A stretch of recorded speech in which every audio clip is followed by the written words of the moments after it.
The mind is the control center of everything. Before you move, you think. Before you act, you decide. And before you decide, you believe. This is where the root of success lies or dies. Belief isn't some vague hope or wish. It is a core internal agreement that sets the boundaries of what's possible. If belief is faulty, every action that follows becomes flawed. If belief is weak, effort becomes half-hearted. But when belief is grounded, strong, and aligned with purpose, action becomes unstoppable. People don't rise above what they believe about themselves. It's not because they lack resources, intelligence, or connections. It's because deep down they believe they're not worthy of more. They believe they're too broken to build anything great. They believe success belongs to the lucky, the chosen, or the privileged. So they play small, they settle, they sabotage, and then they call it reality. But belief isn't formed in a moment. It's built through repetition. What's said, what's heard, what's reinforced. That means belief can be challenged, confronted, and changed. Because if your beliefs are lies, lies you were taught, lies you repeated, lies you absorbed, then they can be replaced with truth. You're not incapable. You're not too late. You're not behind. What you are is powerful if you choose to believe it.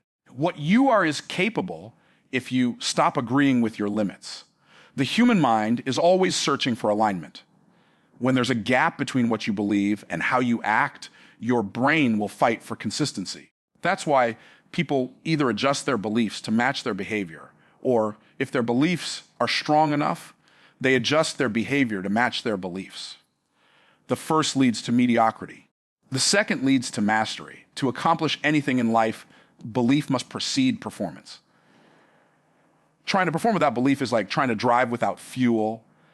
You might coast for a moment on momentum, but eventually you'll stall. That's why belief must come first. And not belief in a vague outcome, but belief in your identity. Not, I want to succeed, but I am someone who succeeds. Not, I hope I can, but this is what I do. Identity level belief is what transforms temporary effort into permanent habits. Nothing changes until the inner narrative changes. And that narrative isn't just about motivation. It's about alignment. If you wake up and say, I'm not disciplined, then you'll act lazy.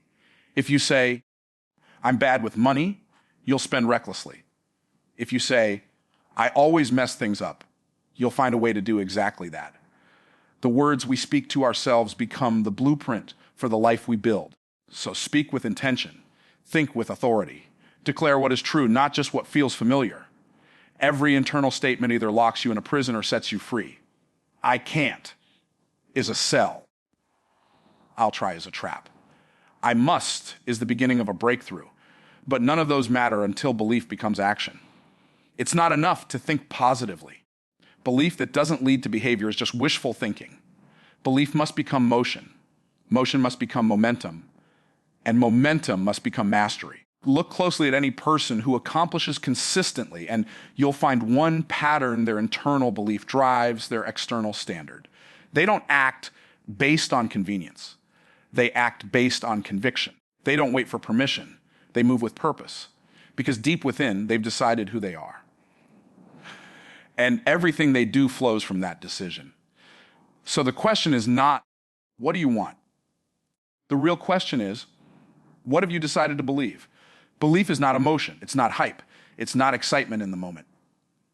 Belief is a quiet, unshakable decision to stand on truth, even when your circumstances haven't caught up to it yet. It is trusting the process when nothing is visible yet. It's acting like it's already done before the evidence shows up. That kind of belief doesn't come from fantasy. It comes from clarity. Clarity of who you are. Clarity of what you're building. Clarity of why it matters. Without clarity, belief weakens. Without belief, action fades. And without action, nothing changes. The process is simple, but not easy. You must examine every belief you've inherited, every assumption you've accepted, every script that plays in your mind without question. If that belief doesn't serve your vision, it must be replaced. Not gently, not gradually, immediately. Because every day you keep that old belief alive is a day your potential stays buried. Start saying what you want to see, not what you've seen before. Start thinking from your future, not just reacting to your past. You cannot walk into your destiny while dragging the chains of limitation around your ankles. Belief cuts those chains. It tells fear to shut up. It tells doubt to move aside. It tells excuses they are no longer welcome. This is the mental war every achiever must win. Before you change your habits, before you create your strategy, before you structure your time, change your mind. Not in surface ways, in deep, foundational ways. The type of transformation that rewrites your internal code and makes your new way of thinking permanent. You are not stuck. You are not broken. You are not late. You are simply believing the wrong narrative. But the good news is belief can change. And when it does, so does everything else. Accomplishment begins the moment your beliefs and behaviors align, the moment your identity and your intention match, and the moment you choose to act from truth instead of fear. That's the first secret. It's not motivation, it's belief. Real belief. And when belief becomes unshakable, action becomes unstoppable. Desire is common. Discipline is rare. Almost everyone wants to succeed. Few are willing to endure what success demands. Desire is emotional. It feels good. It gives you a burst of hope and a taste of potential. But desire fades. Discipline doesn't fade, it remains. Discipline is the decision to do what must be done long after the emotion of wanting to do it is gone. It is not a one-time event. It is a way of life. It is the inner agreement to follow through. Not once, but always. Not when it's convenient, but especially when it's not. People often search for the secret shortcut, the faster way, the easier process. But nothing replaces discipline. No hack, no trick, no motivational boost can outwork consistent action. Discipline doesn't show up loud. It shows up early. It shows up tired. It shows up even when no one claps.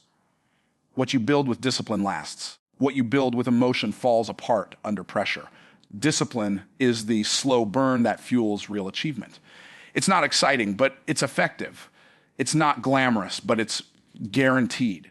Every moment of laziness costs you momentum. Every act of discipline stores up compound progress. Even when you don't see the results immediately, the work is working. Every time you show up and keep your word, you're strengthening your identity. You're teaching your mind that you mean business. You're building integrity within yourself. Discipline is the opposite of waiting for the right time. Discipline says, I'll act now and make this the right time. It doesn't ask for comfort. It demands commitment. You don't train discipline by reading about it. You train it by living it, by choosing to do the thing, even when it's easier not to. Wake up earlier. Say no to distractions. Guard your time. Follow through on your plan. And repeat every day until it's no longer a choice, but a pattern. There is a quiet confidence in disciplined people. They are not loud. They are not in a rush. They don't overpromise or overtalk. They simply move deliberately, steadily, consistently. Their results speak for them. It's easy to confuse movement with progress. But undisciplined movement leads nowhere. Business is not productivity. Effort is not efficiency. Without structure, your energy is scattered. Without rhythm, your results are delayed. Discipline is the builder of structure. It is the foundation of rhythm. It creates order in chaos. And order multiplies results. If you want to win in anything, stop negotiating with your lower self. That's the voice that says, just rest a little longer. That's good enough for today. You deserve a break. You train that voice to submit when you choose discipline instead.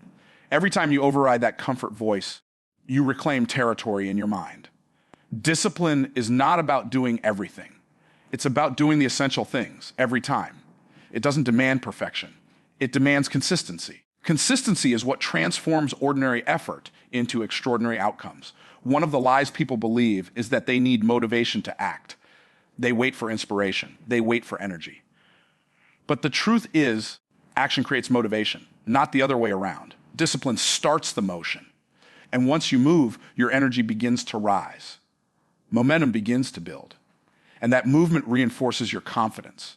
This is the cycle. Discipline creates action. Action creates clarity. Clarity reinforces belief. And belief fuels more discipline. That's how you become a finisher, not a starter, not a dreamer. A finisher. The world is full of people who started strong, who felt good for a moment, who made plans but never executed. What separates the accomplished from the average is not desire. It's follow-through. Follow-through is the fruit of discipline. It is the rare quality of those who do what they said they'd do, long after the mood they said it in his past. The disciplined are not lucky. They are not superhuman. They simply obey a higher standard. They don't serve their feelings. They serve their future. Every day, there is a war between two versions of you, the disciplined version and the distracted version. And whichever version you feed will grow. The one you entertain will dominate. The one you obey will shape your destiny. You don't need more motivation. You don't need more time. You need discipline to maximize what you already have. Time wasted can't be recovered. But time used with discipline can create results beyond imagination. This is where the real change happens. Not in the big decision, but in the small repeated ones. The choice to work instead of scroll. The choice to finish instead of delay. The choice to honor your word instead of break it. These are the decisions that build empires. Not loud, not flashy, but firm. If your life is out of control, bring discipline back to the table. If your habits are costing you your goals, reintroduce structure. If your words don't match your results, rebuild your integrity through daily, disciplined action. This is the bridge between where you are and where you say you want to be. Desire can see the other side, but only discipline can carry you there. Achievement is not a mystery, it's a system. It does not respond to confusion. It responds to structure. You don't get results by being busy. You get results by being aligned. Most people don't fail because they lack ability. They fail because their lives are unorganized. They're chasing too many things at once. They're reacting, not leading. They're distracted, not focused. Chaos is the enemy of progress. It disguises itself as freedom, as flexibility, as creativity. But it destroys momentum. And momentum is everything. Without momentum, even the best plan will stall. Order is not restriction. It is liberation. It creates boundaries that protect your time, your energy, your vision. Without order, you waste effort.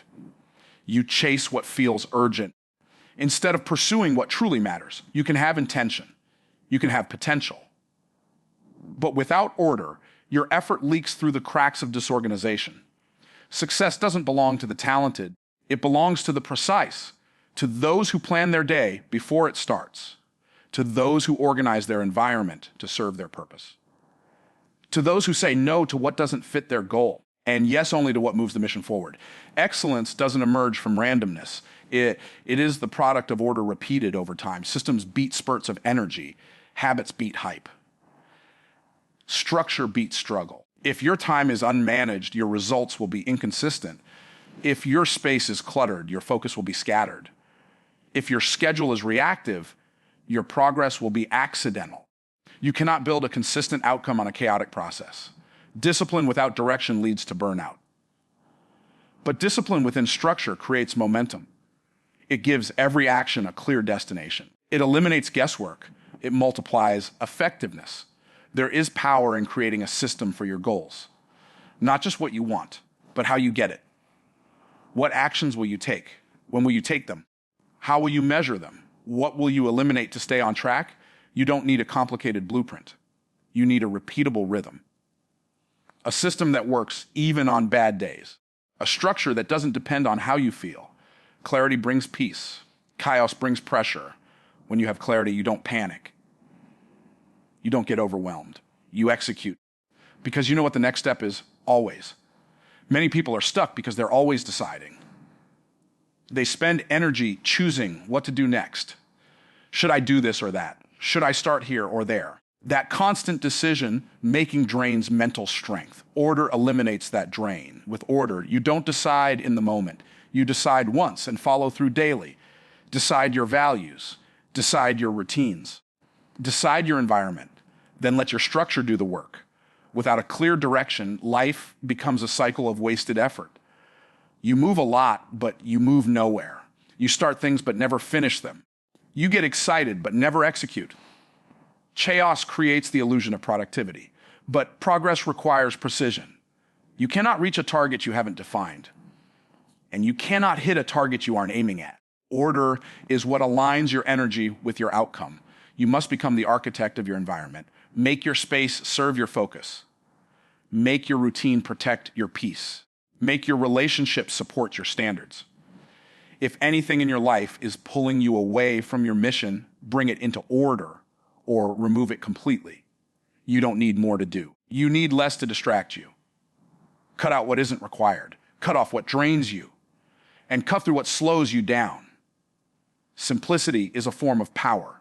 The simpler the plan, the more consistent the execution. Complication kills speed. Confusion kills action. But clarity fuels momentum. Build checklists. Block time. Automate what doesn't need constant attention. And prioritize what produces results. You are not behind. You're just too unstructured. You're not incapable. You're just scattered. You're not overwhelmed by life. You're overwhelmed by a lack of order. Don't try to do everything. Do the right things repeatedly. Order brings leverage. It multiplies your time. It strengthens your focus. It stretches your results. Every goal you have is waiting on one thing, your ability to build the right system around it. You don't need to chase success. You need to create the conditions where success becomes inevitable. That means simplifying your inputs. That means defining your outcomes. That means measuring your execution. That means reviewing and refining until the process flows. The world will always pull you into chaos, notifications, obligations, distractions. But your mind, your business, your body, your calling, they all function best in clarity and order. So create a daily system, protect it, refine it, then repeat it. This is how high performers operate. Not with more hours, but with better systems. Not with louder ambition, but with quieter structure. Not with scattered movement, but with aligned motion. Chaos is the path of the masses. Order is the path of the master. Choose wisely. Responsibility is the foundation of all change. Without it, nothing shifts. No breakthrough. No progress. No transformation.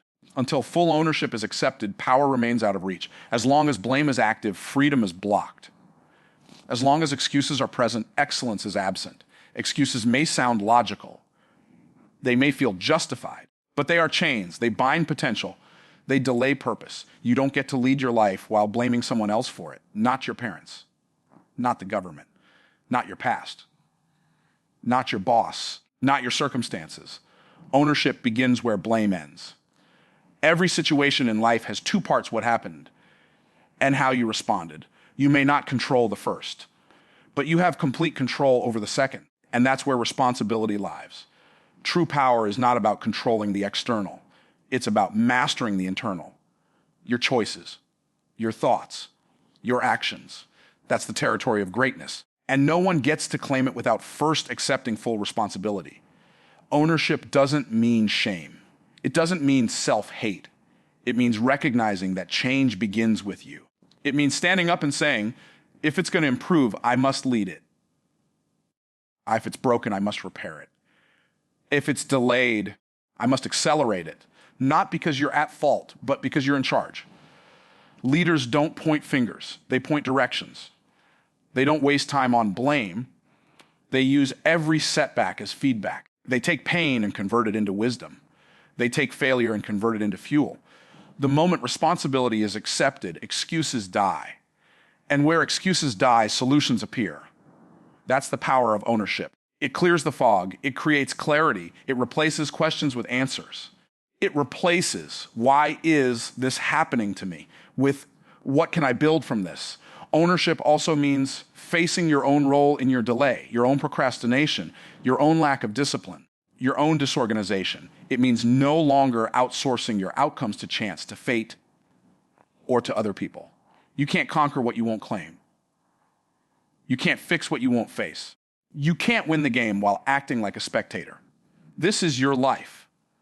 Your name is on it. Your future depends on it. Responsibility demands maturity. And maturity isn't about age. It's about accountability. It's about being the kind of person who doesn't run when it's hard. The kind of person who doesn't shift the weight. The kind who carries it, lifts it, moves forward with it. That kind of responsibility makes you dangerous in the best way. Because once you take ownership, no one can stop you. You're no longer waiting. You're no longer begging.